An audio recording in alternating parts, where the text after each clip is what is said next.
Hello દોસ્તો, મારી YouTube ચેનલમાં આપનું હાર્દિક સ્વાગત છે. દોસ્તો, ઘણા બધા મિત્રોના મારી પર મેસેજ આવે છે કે 2025નું વર્ષ અમારા માટે કેવું રહેશે, એના માટે તમે કંઈક માહિતી આપો. તો દોસ્તો, આજનો મારો વિડીયો જે છે તે 2025નું વર્ષ કઈ રાશિ માટે ઉત્તમ રહેશે અને કઈ રાશિઓને તકલીફો ચાલુ રહેવાની છે, અથવા તો કઈ રાશિઓએ ખૂબ કાળજી લેવાની છે, ધ્યાન રાખવાનું છે. તો એ અંગેનો મારો વિડીયો છે. આપ બરાબર ધ્યાનથી વિડીયો જોજો અને સાંભળજો.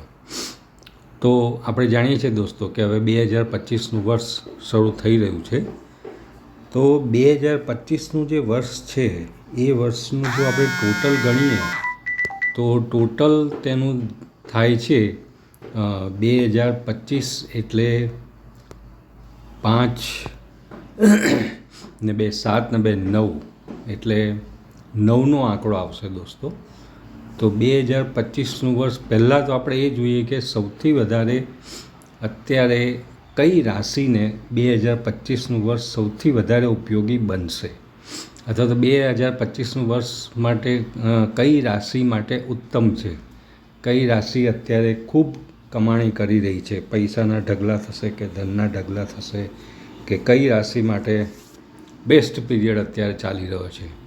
તો બરાબર ધ્યાનથી દોસ્તો સાંભળજો કે સૌથી વધારે લકી રાશિ 2025માં જો ગણીએ તો તે વૃષભ રાશિ છે. વૃષભ રાશિ એટલે કે જેમના નામ બ વ ઉ ઉપર છે તે વૃષભ રાશિ અત્યારે સૌથી વધારે લકી રાશિ છે. તો 2025નું વર્ષ ખાસ કરીને એપ્રિલ 2025 સુધી સૌથી વધારે બેસ્ટ પીરિયડ જો ચાલી રહ્યો હોય તો વૃષભ રાશિનો છે. એપ્રિલ 2025 સુધી અતિ ઉત્તમ સમય આ રાશિ માટે છે. તો કોઈપણ ફિલ્ડમાં આ રાશિ ઝુકાવશે, પ્રયત્ન કરશે અથવા તો નવી કામગીરી વિચારશે તો બધામાં એને સફળતા મળશે, કારણ કે ગુરુ અત્યારે વૃષભ રાશિનો ચાલી રહ્યો છે.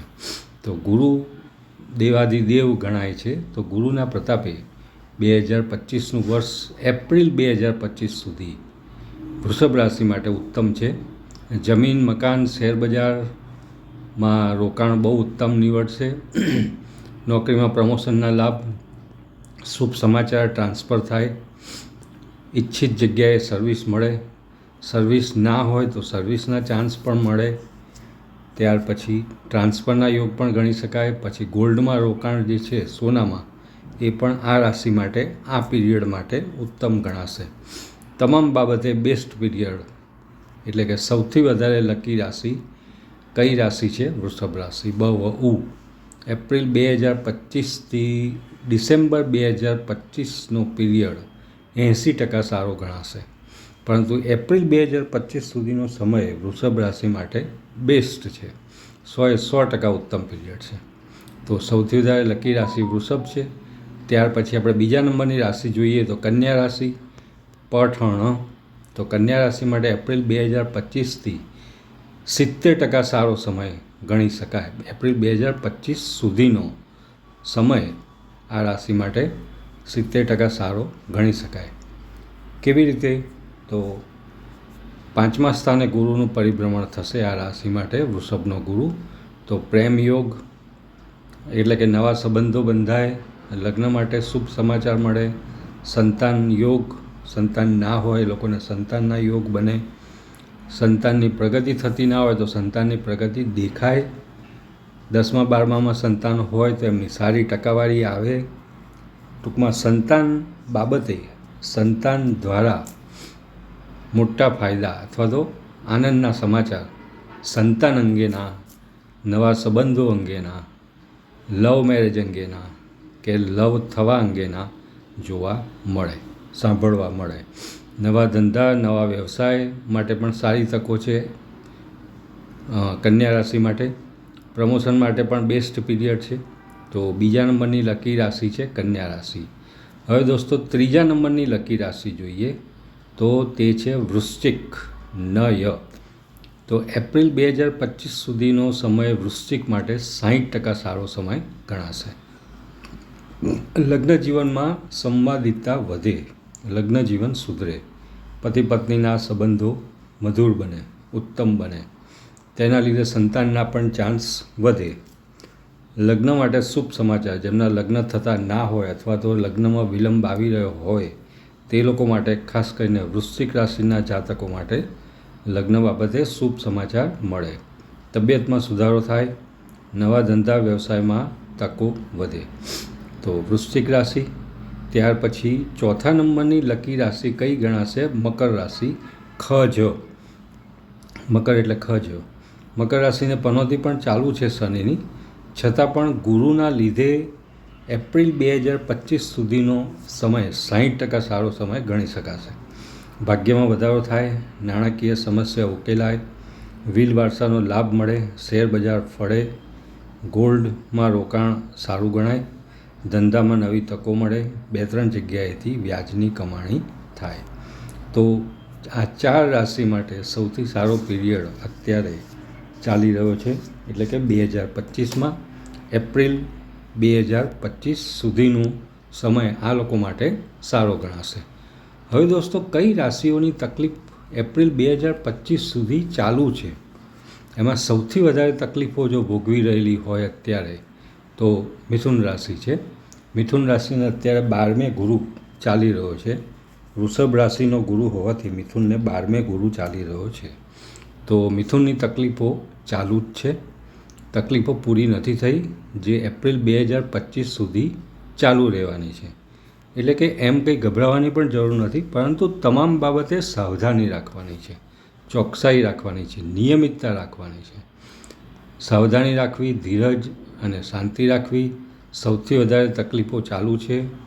મૌન રહેવું, કોર્ટ કચેરીથી બચવું. કોર્ટ કચેરીના કેસ બની શકે છે, તો એનાથી આગોતરી કાળજી રાખવી. નોકરી ધંધામાં નિયમિતતા રાખવી, નહીં તો સસ્પેન્શનના યોગ પણ ગણી શકાય.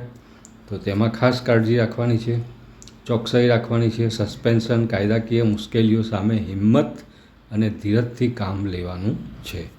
તો દોસ્તો, અત્યાર સુધીની તમારી તકલીફો ચાલુ જ છે મિથુન રાશિ માટે, અને 4 મહિના હજુ પણ તકલીફો ચાલુ રહેવાની છે. તો બરાબર તમામ બાબતે ચોકસાઈ જો રાખશો તો તકલીફોનો બરાબર સારી રીતે સામનો તમે કરી શકશો. ત્યાર પછી બીજી તકલીફ જે રાશિને છે તે છે તુલા રાશિ, એટલે કે રત. એપ્રિલ 2025 સુધી તબિયતની ખાસ કાળજી રાખવાની છે. નાના રોગના ઇન્ફેક્શનથી ધ્યાન રાખવાનું છે. શરદી, તાવ, ઉધરસ, ખાંસી, નાના રોગોથી કાળજી રાખવાની છે. આહાર વિહારમાં નિયમિતતા રાખવી, ખાણીપીણીમાં નિયમિતતા રાખવી, તબિયતની કાળજી રાખવાની છે. ત્યાર પછી ત્રીજી રાશિ છે ધન રાશિ. ભ ફ ધ. ધન રાશિને અત્યારે એપ્રિલ 2025 સુધી સારો ટાઈમ ચાલી રહ્યો નથી. મોટા રોગોથી કાળજી રાખવાની છે. બ્લડ પ્રેશર, ડાયાબિટીસ, ઓપરેશન, એક્સિડન્ટથી ધ્યાન અને કાળજી બંને રાખવાના છે. ચોકસાઈ રાખવાની છે. મેડિકલ ચેકઅપ નિયમિત કરાવવાનું છે. તો ધન રાશિ આટલું ધ્યાન રાખવાનું છે. ત્યાર પછી ચોથી રાશિ છે સિંહ રાશિ. મોટો. એપ્રિલ 2025 સુધીનો સમયમાં સિંહ રાશિ શું ધ્યાન રાખવાનું છે? જમીન, મકાન, ગોલ્ડમાં રોકાણ કરવાનું નથી, અથવા તો રોકાણ કરેલું હોય તો બરાબર ધ્યાન રાખવાનું છે, ચોકસાઈ રાખવાની છે. વીલ વારસામાં નુકસાનના યોગ છે. માતા બહેન સાથેના સંબંધોમાં કાળજી રાખવાની છે. વાણી વ્યવહારમાં વિવેક રાખવાના છે, કારણ કે જે કંઈ સમસ્યા 4 મહિના સુધી થવાની અથવા તો થતી દેખાશે એ આ બધી બાબતોના લીધે દેખાશે. તો આ બધી બાબતોનું ધ્યાન રાખવાનું છે. અને બાકીની રાશિઓ માટે, અન્ય રાશિઓ માટે 100 પીરિયડ રહેશે, એટલે કે મધ્યમ પીરિયડ રહેશે. તો દોસ્તો, 8 રાશિની મેં તમને માહિતી આપી, જેમાં 4 રાશિઓ અત્યારે લકી છે, સારો પીરિયડ છે. જેમાં સૌથી વધારે લકી વૃષભ, ત્યાર પછી કન્યા, ત્યાર પછી વૃશ્ચિક અને મકર. અને જે રાશિને સારો પીરિયડ નથી એપ્રિલ 2025 સુધી, તેમાં મિથુન, તુલા, ધન અને સિંહ રાશિ. દોસ્તો, આ વિડીયોને બરાબર ધ્યાનથી જોજો, સમજજો. મારી ચેનલને શેર કરશો, લાઈક કરશો અને સબસ્ક્રાઈબ કરશો. ધન્યવાદ.